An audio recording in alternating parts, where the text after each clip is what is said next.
the Arabian Desert. A vast ocean of drifting sands and scorched, sun-baked rocks.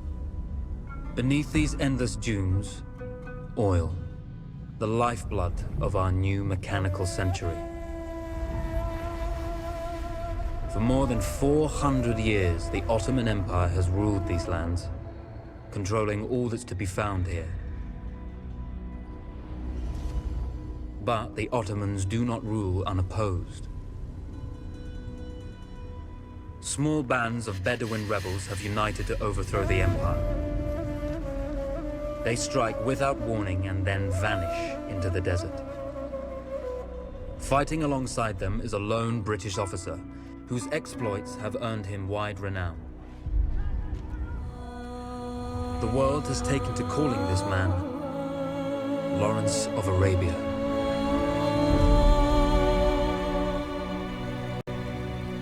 In the desert, you rely on good planning, but you also hope for a dash of luck. And luck was with us when we learned of a recently derailed Ottoman train carrying a most interesting piece of cargo.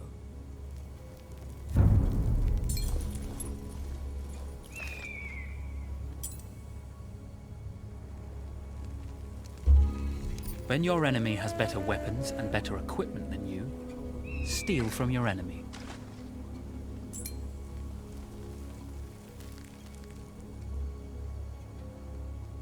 A small patrol had joined the Ottomans who survived the crash. Together, they guarded the wreckage and waited for reinforcements.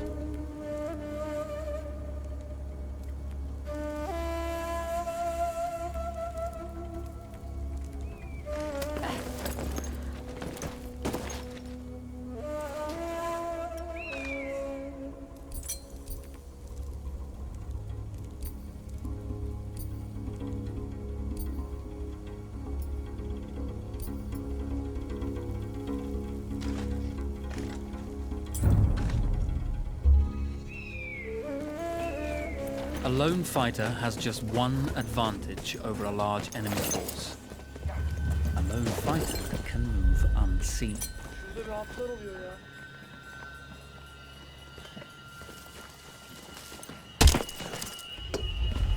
Though powerful and efficient, firearms would often attract attention. You had to be prepared for the Ottomans to respond in kind.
Come out!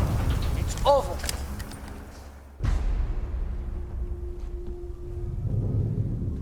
Well, you did not think we would be fast enough to catch you here, did you? Lawrence of Arabia.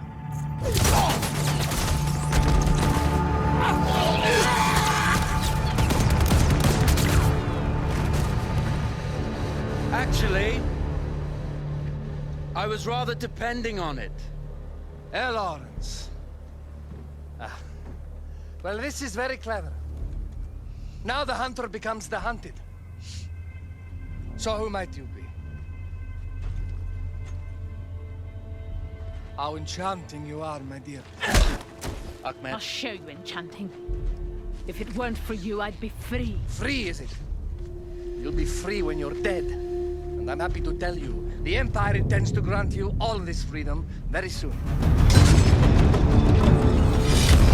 Even now, an engine of destruction scours this desert, obliterating your allies, your families, your homes. Soon there will be nowhere to run. Nowhere to hide. Soon all that you know, and all that you love, will be ashes. You will all be free to die. Oh. Ah, you animal! Zara!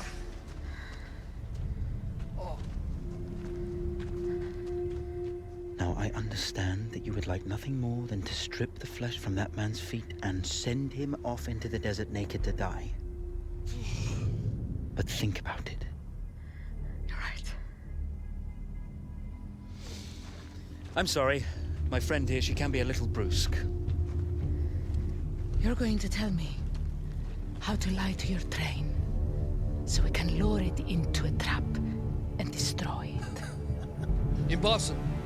To even begin to talk to that train, you would need an entire book of communication codes. Oh, like this one, you mean? You can never stop the progress of machines! One day, the whole world will take your lands, and the precious black gold beneath its sands. We shall see, my friend.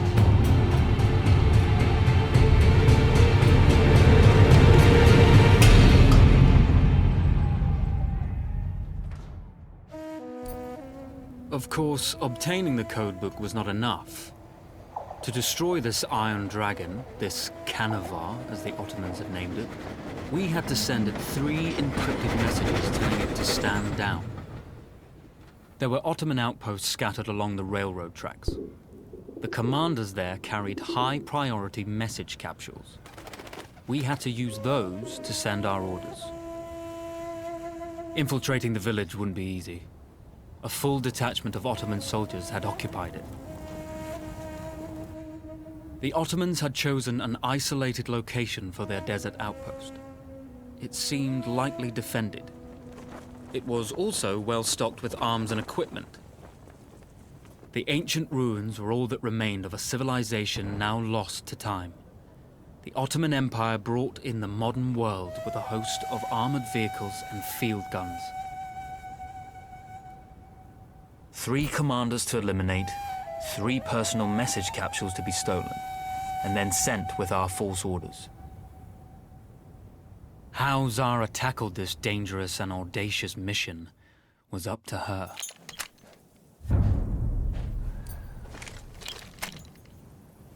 The Bedouin treasured their horses, and in return, those animals granted their riders unparalleled speed and mobility.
A single order wouldn't be enough.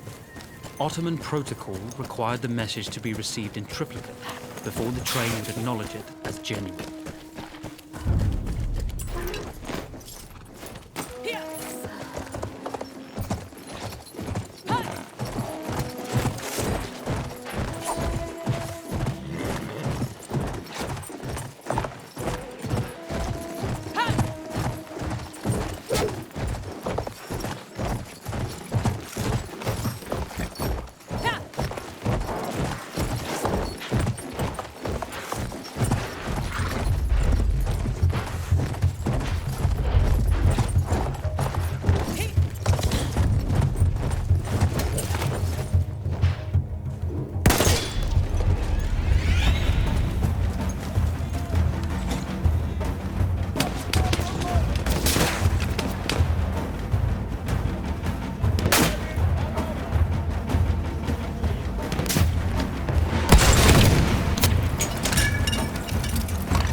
single order would be enough. Ottoman protocol required the message to be received in triplicate before the train would acknowledge it as genuine.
Teslim olursan kendini bağışlarım.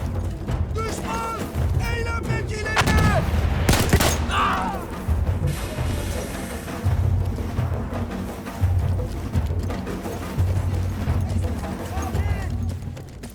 Kaçış yok!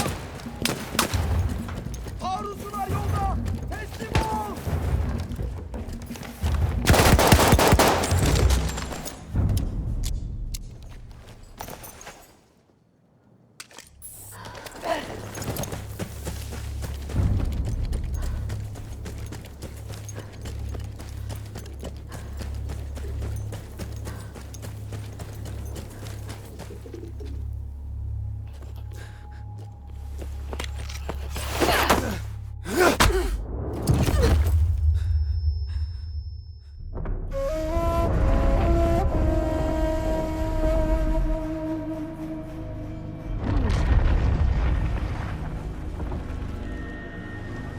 Although you see, the message had already been sent, my dear.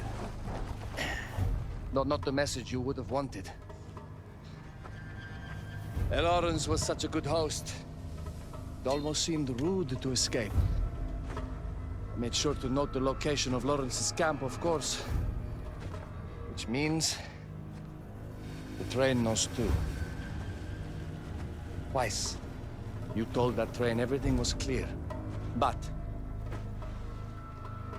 I told it exactly where to attack.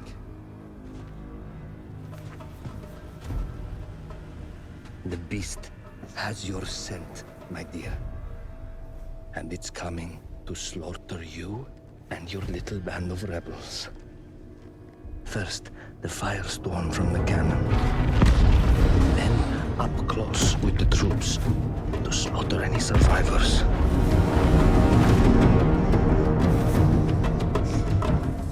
The legend of Lawrence of Arabia dies tonight.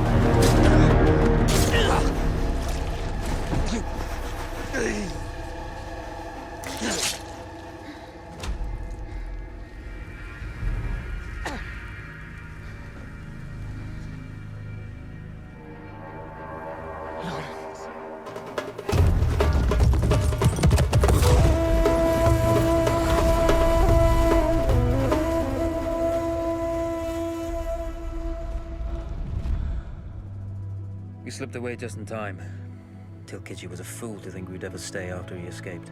The carnival won't stop hunting us. No, it won't. Let me think. The train's coming a long way. So it'll have to stop to take on water. That's where we strike. Agreed. I'll deal with any sentries, then rig explosives on the track. Yes, and I'll rally our fighters. When I blow the lines, the train will be trapped.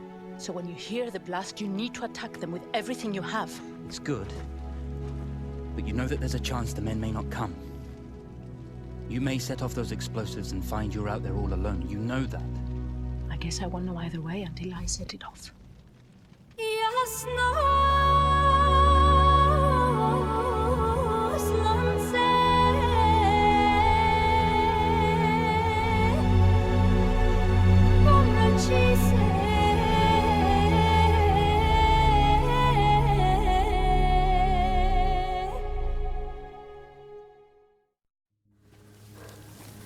Man makes plans, and God laughs.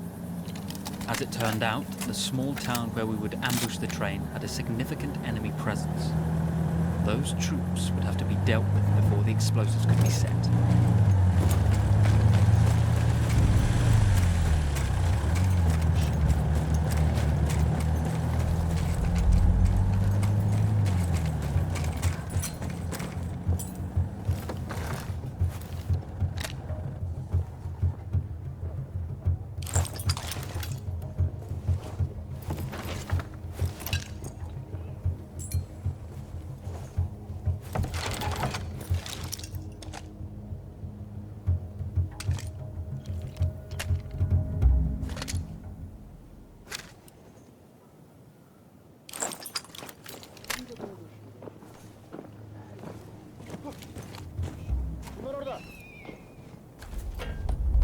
Bana göz kulak oluver.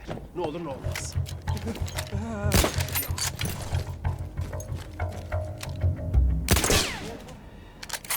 Yukarıda kardeşim.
Ya teslim ol ya geber. Şu tarafta. Şurada. Önünde. Halin Arap. Diğer. Boşa çabalıyorsun. Biri vuruldu. Biri vuruldu. Halit Bedba.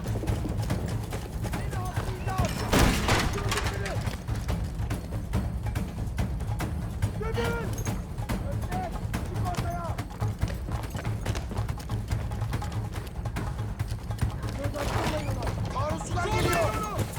Çıkın. Taarruzcu vuruldu. Taarruzcu vuruldu. Dur ulan. Ellerini kaldır. Once Zara secured the town, the trap could be set for the arriving train.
vengeance can be a sweet or bitter brew. How did you find it, Zara?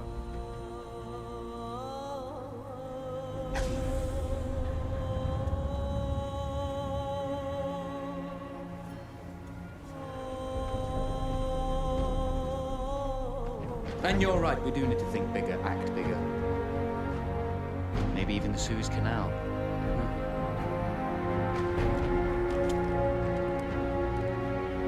Tell me, what do you know about battleships?